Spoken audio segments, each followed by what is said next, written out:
다 함께 우리 성경 말씀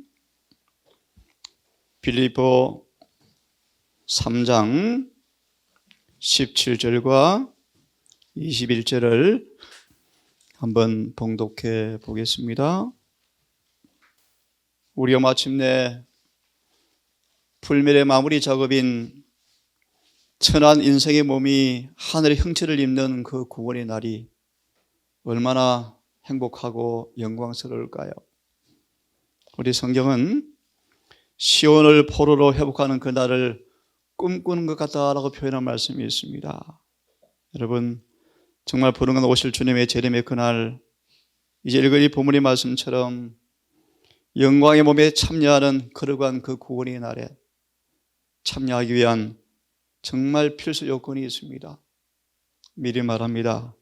이 땅에 있지만 하늘에 속한 사람으로 살기를 바랍니다. 자, 한번 읽어보고 오늘 말씀을 드리겠습니다. 17절과 21절인데 여러분 조용히 따라 읽으시고요. 제가 읽습니다. 형제들아, 너희는 함께 나를 본받으라. 또 우리로 본을 삼은 것 같이 그대로 행하는 자들을 보이라. 내가 여러 번 너희에게 말하였거니와 이제는 눈물을 흘리며 말하노니 여러 사람들이 그리스도 십자가의 원수로 행하느니라. 저희의 마침은 멸망이요 저희의 신은 배요 영광은 저희의 부끄러움에 있고 땅의 일을 생각하는 자라. 다 함께 20절을 읽습니다. 시작. 오직 우리의 시민권은 하늘에 있는 자라. 거기로서 구원하는 자 곧 주 예수 그리스도를 기다리노니 그가 만물을 자기에게 복종케 하실 수 있는 자의 역사로 우리의 낮은 몸을 자기 영광의 몸의 형체와 같이 변케 하리라. 잘하시는 말씀이죠. 우리의 시민권이 하늘에 있다. 짧게 설명을 좀 해줄 마음이 있습니다. 예수님을 마음의 분깃으로 모신 사람들, 예수님을 어제 말씀처럼 아가서 8장 6절처럼 예수님을 마음의 도장과 인같이 모신 사람들, 그들을 주님께서 이마에 인을 치시겠다고 말씀하십니다. 좀 더 풀이해드리면 예수님을 온 마음의 전부로 모신 사람들, 그들은 당신의 소유로 생각하시고 인을 치시겠대요.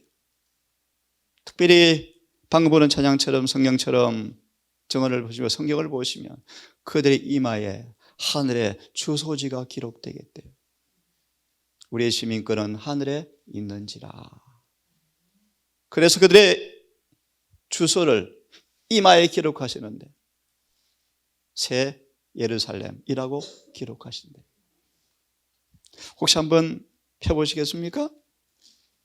이왕 폈으니까 그 구절을 읽고 오늘 소망의 말씀으로 돌아오겠습니다. 계시록 3장입니다. 12절의 말씀인데요. 우리의 시민권은 하늘에 있는 자라. 정말 내가 하늘에 속한 자일까?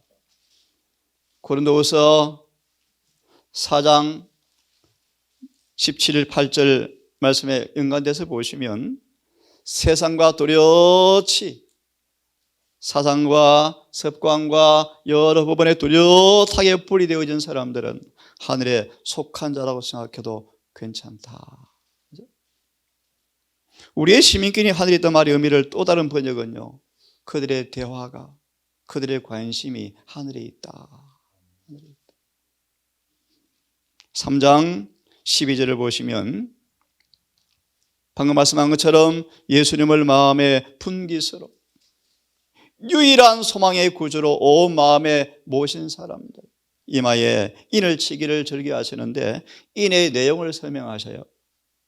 이기는 사람들은 내 하나님의 성전의 기둥이 되게 하리니 그는 결코 다시 나가지 아니하리라.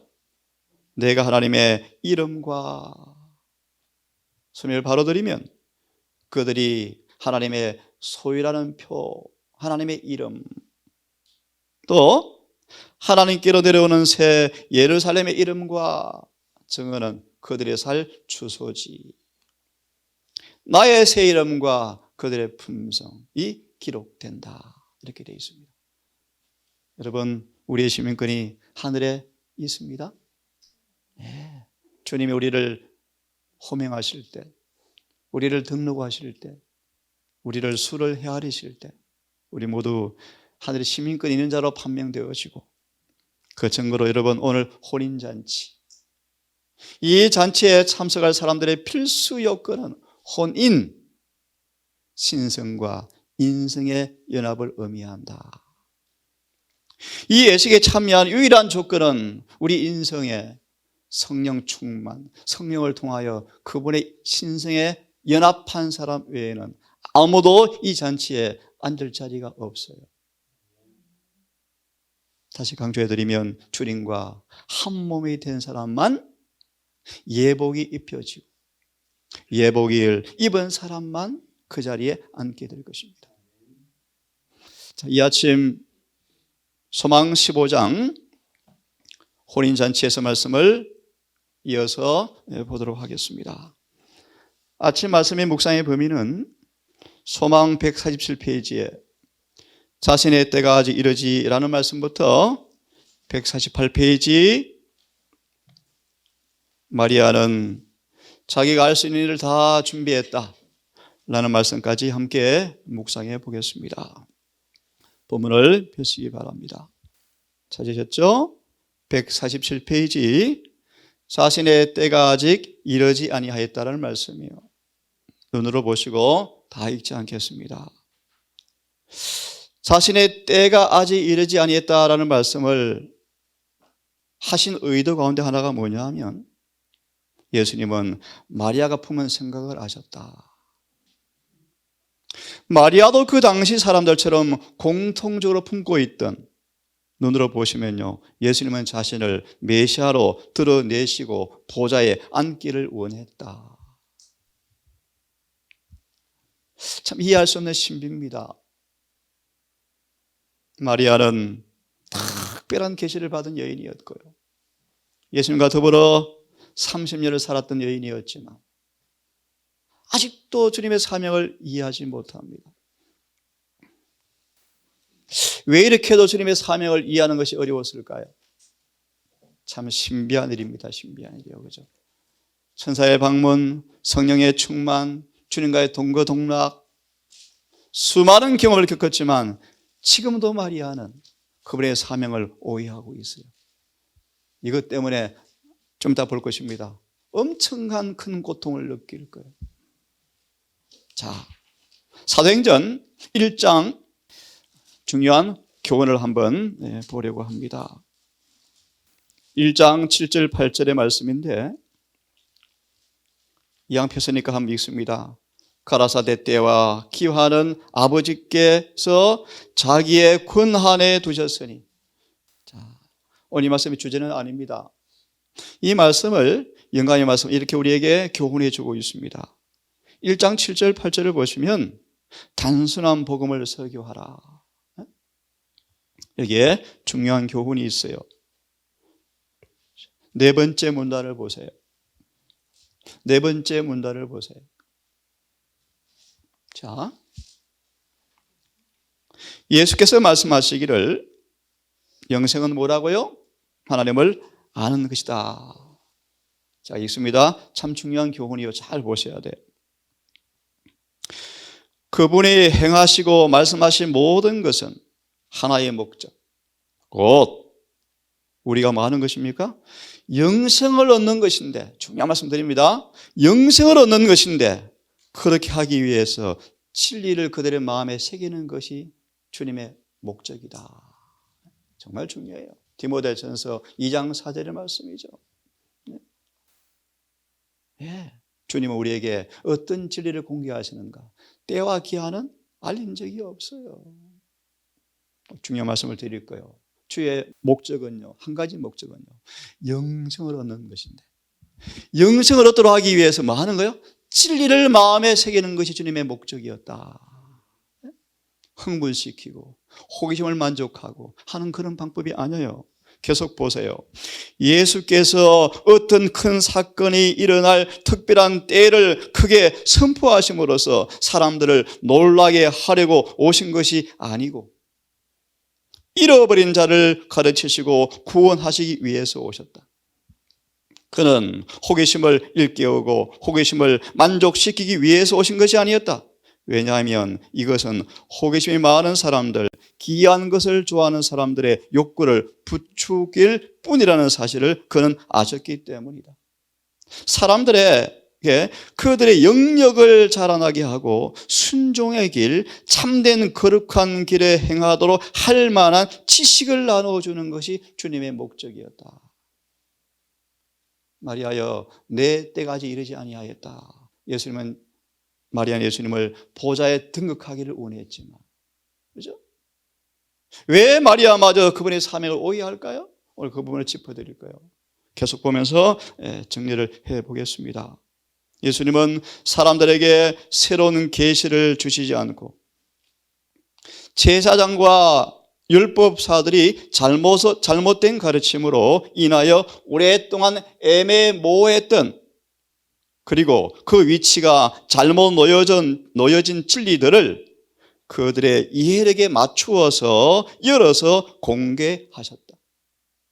그분은, 예수님은 거룩한 진리의 보화들을 부조와 선지자들에게 주신 순서대로 제자리에 재배치하셨다.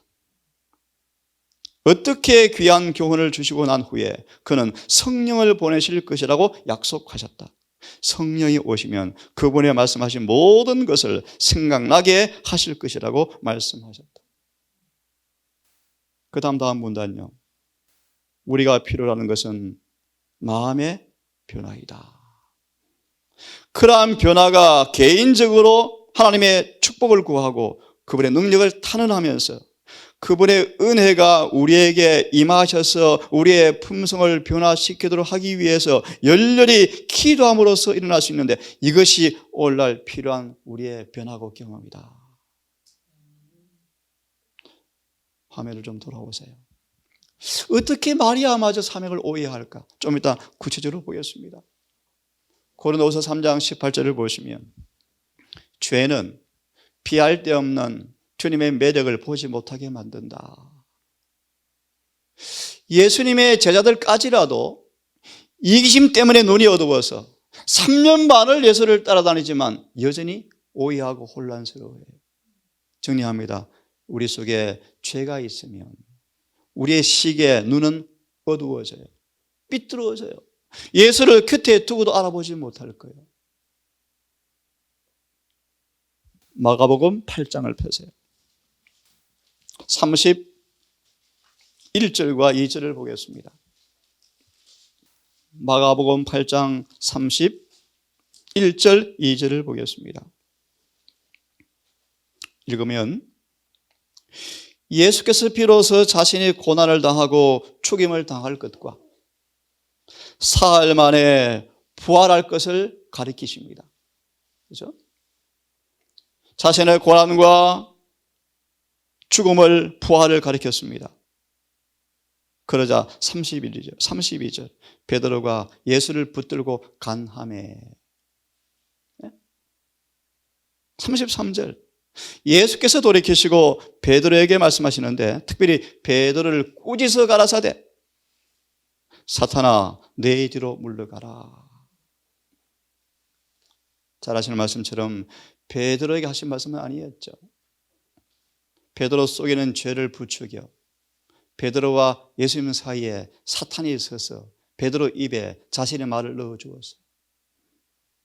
잘 들으세요?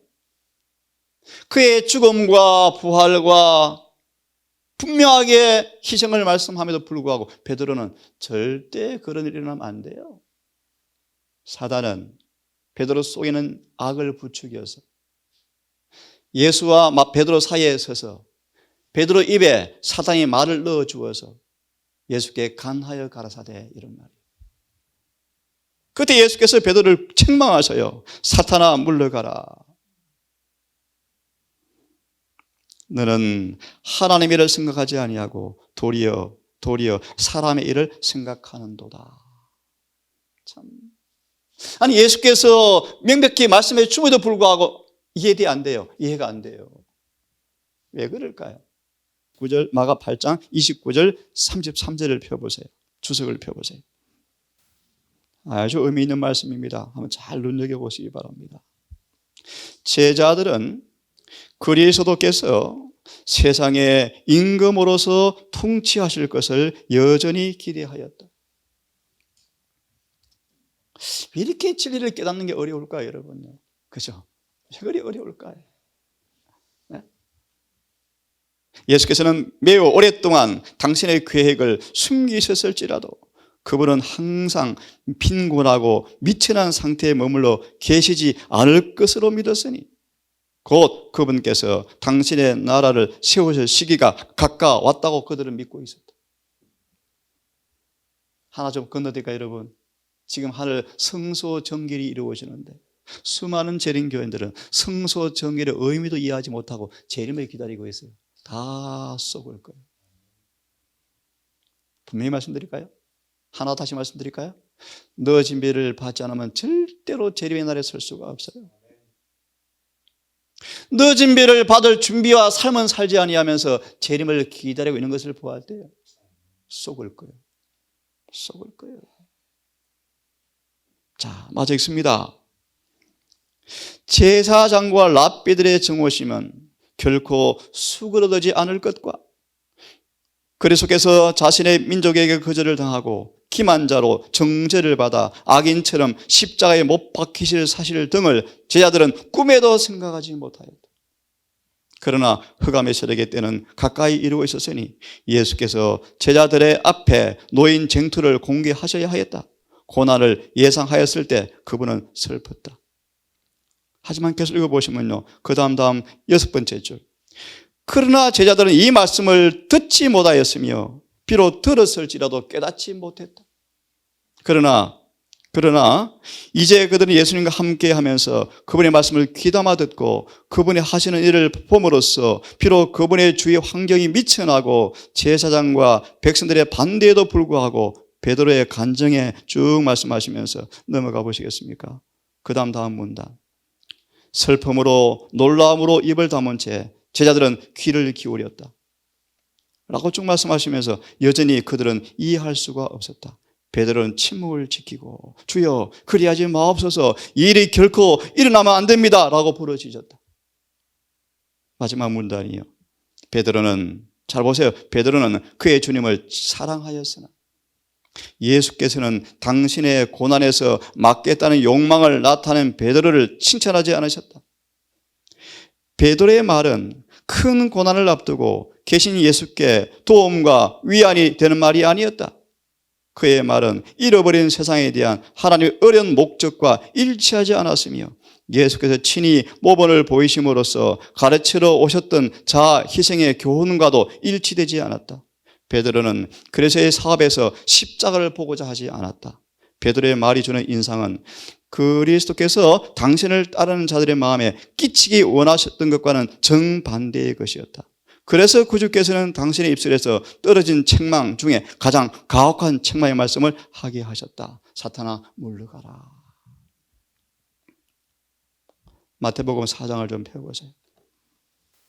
예수님의 초림 때 이루어진 이 역사의 기록들이 오늘날 통일하게 우리에게 어떤 교훈과 경고를 주는지를 여러분 유념해 보시면서 우리 믿음의 기초를 재검증하시고 정말 견고한 토 위에 놓으셔서 어떠한 시험에도 의심과 불신하지 아니하는, 넘어지지 아니하는 믿음의 반석에 서기를 간절히 바랍니다.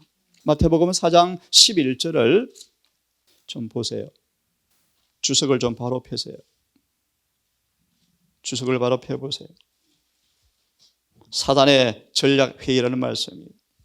폈습니까? 제가 읽어보겠습니다. 비록 사탄이 가장 강력한 유혹으로 실패하였지만 예수께는 실패해버렸죠. 그죠? 네. 하지만 잘 들어보세요. 그는 여전히 실패했지만 사단은 쭉 읽어보시면 몇 가지 계획을 세웠는데 예수께 수없이 시도했지만 실패하자 사단은 몇 가지 계획을 세웠는데 그 계획이 뭔가? 하나님의 택하신 백성, 유대인들의 이해력을 어둡게 하여 그들이 그리스도를 세상의 구주로 알아보지 못하게 하는 것이 마귀의 계획이었다. 성공해버렸죠. 완전히 성공해버렸죠. 지금 동일한 마귀의 술책이 우리에게 음습해 오고 있어요. 하늘 성소 정계는 무엇인지. 네? 자, 사단의 결심은 유대인들의 마음에다 시기와 질투와 증오심을 가득 채워서 하나님의 아들을 대적하게 하고 이로 인하여 그들이 예수를 받아들이지 않게 할 수 있는 한 그리스도의 지상생애를 쓰라리게 하는 것이 마귀의 계획이었다. 나머지는 읽어보십시오. 이 계획에 마리아마저 속해 있죠. 그죠? 마리아도 영광의 구주를 바라고 있어요. 참 신비입니다. 이사야 60장 2절을 좀 펴보세요. 이사야 60장 2절의 말씀이에요. 그러면 여러분 진리를 올바르게 분별하고 이해하는 것이 얼마나 중요한 사실을 여러분 이해하시기를 바랍니다. 이사야 60장 2절의 말씀이에요. 저와 여러분의 사명이자 이 남은 교회를 세우신 목적이기도 합니다. 60장 2절의 말씀 함께 한번 읽어보겠습니다. 시작. 지금만큼 진리가 희귀한 때가 없대요. 마지막 때가 갈수록 진리는 왜소해진대요. 오류가 판을 친대요. 일어나라, 빛을 발하라. 왜요? 어둠이 땅을 덮을 것이요. 하나 오해에 대한 어둠이, 오류가 온 세상을 덮어버릴 거예요. 계속 있습니다. 깜깜함이 만민을 가리우려니와 오직 여호와께서 내 위에 임하실 것이요 그 영광이 내 위에 나타나리라. 특별히 이들이요 셋째 천사들을 가리켜요. 저와 여러분을 가리켜요. 우리의 경험을 가리켜요. 이 말씀에 주석을 좀 보고 싶어요. 빛만이 어둠을 내어 쫓을 수가 있다. 우리 장로님 귀한 예화를 드셨죠? 빛에 충만하신 그분이 내 안에 내재하면 어둠은 조금 있습니까? 조금도 있을 수가 없어요. 그래서 분명합니다. 예수 믿음을 가지고서 죄를 짓는 것은 불가능해요. 확실해요. 믿음으로 죄를 짓는 것은 불가능해요. 그럼 우리는 믿음으로 구원받아요. 그 믿음은 예수가 내 안에 내재하게 하는 믿음이요. 에베소 3장 16절의 말씀. 예수께서 참으로 내 안에 내재하셔서 내 애정과 사성과 감정을 통제하도록 자신을 전적으로 복종시키는 그 믿음을 가진 사람들은 절대로 안 넘어져. 왜요? 어제 공부했죠. 그분이 집을 관리하고 지키시는데 누가 그분을 이기겠습니까? 그래서 구원은 선물이죠. 오늘 우리 영혼의 처소가 관리인, 종으로서 내가 너 집 지켜줄게 라는 예수께 문을 여시고 우리 마음의 집을 예수께서 관리하시도록 맡기시는 믿음 있기를 바랍니다. 60장 2절의 말씀이요. 그리스도께서 세상에 오셨을 때 특별히 어디요? 유대 땅에. 유대 땅이에요. 예수님 초림 때 온 땅이 우상 숭배로 다 마귀의 밥이 되었는데 유대 땅만 완전히 정복하지 못했는데 그 땅에 주님께서 오셨는데 그 땅이 뭐예요? 어둠이 깜깜하더라. 네? 살아계신 하나님의 율례는 신속하게 생명 없는 죽은 문자가 되어버렸다. 참 뭐죠? 어쩌면 반복되는지 몰라요. 그럼에도 불구하고 간간히 하나님의 작은 음성이 들렸는데 이는 가장 경건한 성도들에 의해서였다. 참 감사하죠? 정언의 말씀 보면 이런 표현이 있죠. 온 세상이 깜깜한데 가물가물거리지만 이곳저곳에 빛이 빛나고 있대요. 이 동산의 모든 가족들이 그런 가정으로 판명되면 좋겠습니다. 다 깜깜한데요. 비록 아주 완전한 빛은 아니지만 빛이 비치는 이곳저곳을 계시로 보았잖아요. 때가 되어지면 그 빛이 점점 빛나서 함께 뭉친대요. 뭉치면서 늦은 비로 표출될 거예요. 여러분 개인의 성소를 잘 관리하셔서 주님 심어진 믿음의 불씨가 꺼지지 아니하고 성령의 기름으로 점점 불타서 더 거룩한 믿음으로 진보하기를 간절히 바랍니다. 교리와 격은 그리고 인간의 유전에 하나님의 음성은 삼켜져 버렸고, 깜깜하단 말이 무슨 말이에요? 인간의 격언과 유전 때문에 진리는 감춰져 버렸고 잠잠케 되어버렸다. 제사장들이 길고 복잡한 설명은 가장 분명하고 단순한 것들을 불분명하게, 불완전하게, 신비롭게 만들어버렸다. 경쟁 관계에 있는 교파들 간의 논쟁의 소리는 이해력을 어둡게 하였고, 그들의 가르침은 진리의 올바른 논리에서 완전히 벗어나 있었다. 지금 어쩌면 그렇게 똑같아요? 그죠? 자, 진리는 하늘에서 인간 자녀들을 내려다보고 있었지만 진리를 받아들일 만한 반응을 얻을 만한 곳을 찾지 못하였다. 그죠? 왜냐하면 어둠이 땅을 덮고 깜깜함이 만민을 가리우고 있었기 때문이었다. 인간의 시야를 가리워서 하나님의 영광을 보지 못하게 하는 오류의 어둠이 쫓겨나려면 진리의 빛이 도덕적 흑암 중에서 비치어야 한다. 이런 평가가 참 민망하지만 이 동산이 그렇게 저는 소망해요. 순결한 진리의 보관자가 되기를 바라요. 모든 진리에 인간의 격가 없는 오직 성경과 정언에 기초한 참 진리가 우리의 삶을 꼴짓고 품성을 변화시키는 진리의 보루가 되었으면 좋겠어요. 하나님의 독생자께서 하늘에 있는 당신의 높은 주의를 떠나서 당신의 신성 위에 인성을 입으시고 세상에 오실 것이라는 사실이 하늘 회의에서 포고되었다. 사랑과 자비 그리고 진리와 선함 외에는 어떤 외모적 위험도 그분의 길에 허용되지 않았다. 이는 그가 세상에 하나님의 품성을 대표해야 했기 때문이었다. 그러나 세상은 진리를 바라보는데 잘 보세요. 익숙해 있지 않았기 때문에 진리에게 등을 돌리고 오류의 어둠으로 향하였다. 여러분 보세요. 진리가 우리 마음에 좀 들어오려고 온 땅을 바라보고 있는데 진리를 찾을 만한 땅이 하나도 없었다. 왜요? 왜 그렇습니까? 진리의 등을 돌리고 오류의 어둠으로 향하고 있기 때문이었고 진리를 바라보는데 익숙하지 않았기 때문이었다. 마저 읽어보겠습니까? 이는 오류가 진리보다, 이 말씀은 따라하세요. 이는 오류가 진리보다 그들의 왜곡된 취향에 더욱 잘 맞았기 때문이다. 조금 보고 마치겠습니다. 화면을 좀 보세요. 유월절에 참여하셨어요. 12살쯤. 요셉과 마리아만 주님께서 동행하기를 원했어요. 왜냐하면 사람들과 대화 속에서 본질을 흐리고, 아시죠 여러분? 3일을 놓치고 찾아 헤맸죠, 그죠? 이 어린 예수님이 마리아와 요셉과 함께 귀갓길에 고난당하는 메시아 예언을 자꾸 풀어주었대요. 갈바리에서 겪을 당신의 고난을 마리아에게 미리 해석해 주어서 그 때를 위해서 대비하도록 여러 번 시도했대요. 원하셨대요. 예수께서 마리아가 헤어졌을 때 사흘 동안 근심할 것을 주님은 내다보시고요. 하지만 마리아가 지금 예수께서 자기 어머니의 생각을 돌리기 위해서 애쓰고 있는 성경절을 깨달았으면 예수께서 운명하실 때 당할 고민을 얼마나 쉽게 견딜 수 있었을까. 그런데도 마리아가 이해를 못해요. 그래서 이 고통이 오죠. 칼이 내 마음도 찌르듯 하리라.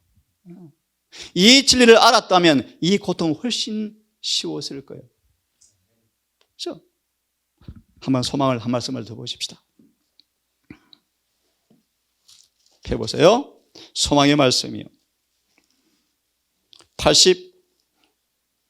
90페이지를 펴세요. 90페이지를 펴세요.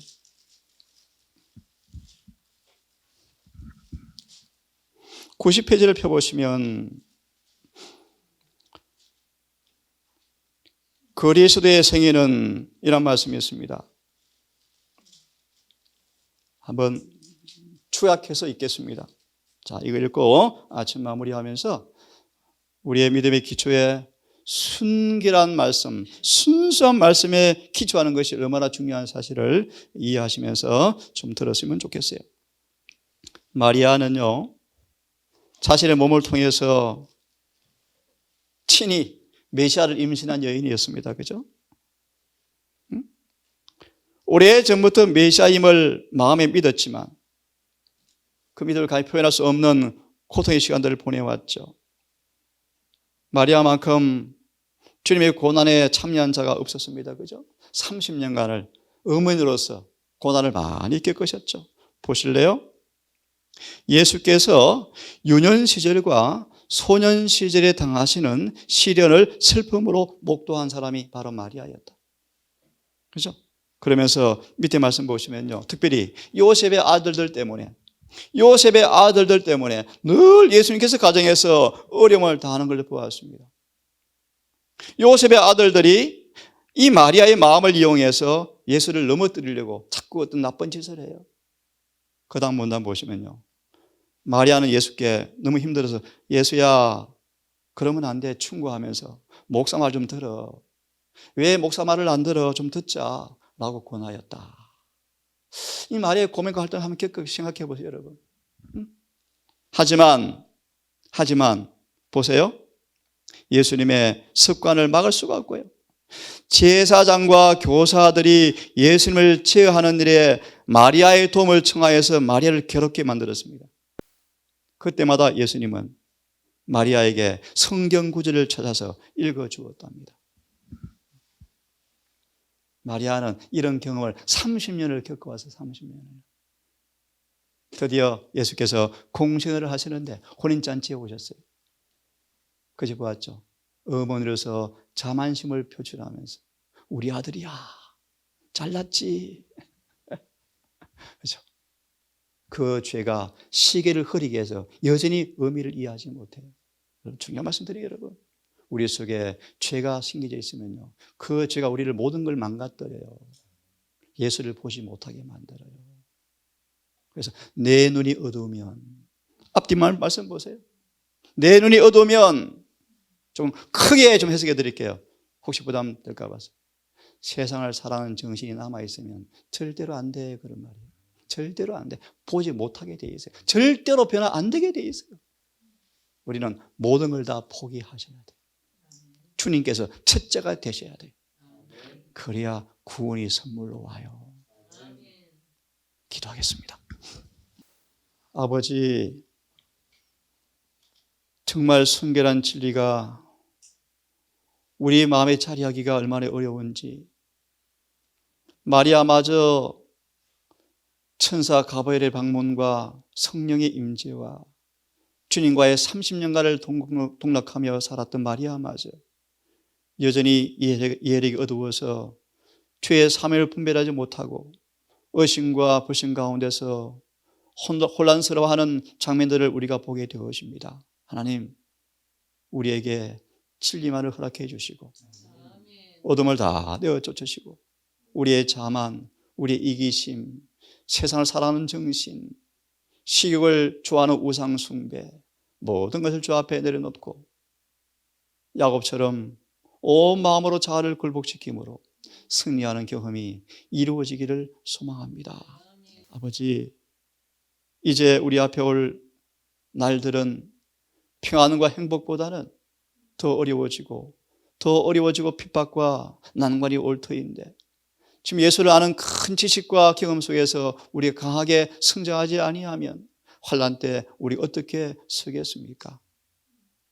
십자가 앞에 마리아는 기절해 버렸고 11제자는 다 도망가 버린 것처럼 우리 앞에 고난이 올 때 우리가 어떻게 될까 염려되어집니다.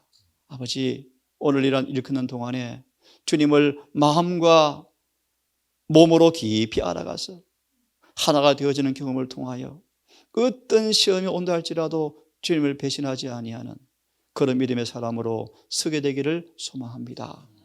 우리 모든 통산 식구들 이 평안한 때 말씀을 철저히 연구하고 더 많이 기도하고 우리의 삶 속에 주의 품성을 재현하는 그 일에 성령께 힘을 다해 순복함으로 우리의 처소가 잘 지어져 가서 사탄 마귀가 있을 곳이 없는 집으로 잘 건축되게 하셔서 성령이 충만히 임하시는 그날 우리 모든 가족들 그곳에 참여케 하시고 한 사람도 낙오하지 않도록 은혜를 베풀어 주시옵소서. 오늘도 한 날을 맡겨오니 해가 질 때까지 한 날도 우리의 목적, 우리의 사명, 우리의 존재를 잊지 말게 하시고 땅의 것을 마음에 치심지 말게 하시며 하늘의 사물의 마음이 헌신되어지는 하루가 되게 도와주시옵소서. 예수님의 이름으로 기도합니다.